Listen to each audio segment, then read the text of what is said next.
அஸ்ஸலாமு அலைக்கும். Hi guys, இன்றைக்கி பார்த்தீங்கன்னா வெஜ் பிரியாணி ரெசிபி தான் நம்ம எப்படி செய்யலான்னு பார்க்கலாம் வாங்க. நல்லா ஒரு குழிக்கரண்டி அளவுக்கு ஆயில் சேர்த்துக்கலாம்.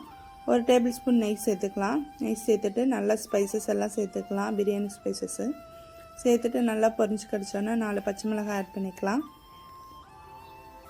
நெக்ஸ்ட்டு பார்த்தீங்கன்னா 4 பெரிய வெங்காயத்தை நல்லா ஸ்லைஸாக கட் பண்ணி இந்த மாதிரி பிசைஞ்சு கொடுத்துட்டு நல்லா ஒரு மிக்ஸ் பண்ணி கொடுத்துக்கலாம்.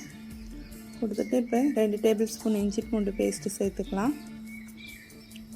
சேர்த்துட்டு நல்லா ஒரு மிக்ஸ் பண்ணி கொடுத்துக்கலாம். இப்போ இன்றைக்கி 4 தக்காளி, பெரிய தக்காளி 4 தக்காளி எடுத்துருக்கேன். நல்லா ஸ்லைஸாக கட் பண்ணி எடுத்துருக்கேன். அதையும் சேர்த்துட்டு நல்லா மிக்ஸ் பண்ணி கொடுத்துக்கலாம்.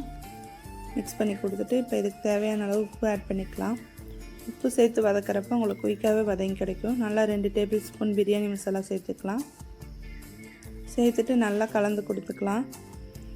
நல்லா கலந்து கொடுத்துட்டு 1/2 ஸ்பூன் பார்த்திங்கன்னா காஷ்மீர் மிளகாய் தூள் கலருக்காக சேர்த்துருக்கிறேன். இப்போ 2 டேபிள் ஸ்பூன் தயிர் ஆட் பண்ணிக்கலாம். தயிர் சேர்த்துட்டு நல்லா கலந்து கொடுத்துக்கலாம். தயிர் சேர்க்குறப்ப உங்களுக்கு நல்லா சாப்பாடு நல்லா சாஃப்டாக கிடைக்கும். இப்போ புதினா மல்லி இது கூட ஆட் பண்ணியிருக்கேன். புதினா மல்லி ஒரு கைப்பிடி அளவுக்கு ஆட் பண்ணிவிட்டு நல்லா ஒரு மிக்ஸ் பண்ணி கொடுத்துக்கலாம். பாருங்கள், மிக்ஸ் பண்ணதிலே நல்லா ஜூஸியாகி கிடச்சிடும். இன்றைக்கி கேரட்டு, பீன்ஸு, பட்டாணி 3மே எடுத்துருக்கேன். நல்லா கோட் ஆகிற மாதிரி நல்லா கலந்து கொடுக்கணும். இது கூட மிக்ஸ் ஆகிற மாதிரி கலந்து கொடுத்துட்டு ஒரு 2 நிமிஷம் விட்டுடலாம்.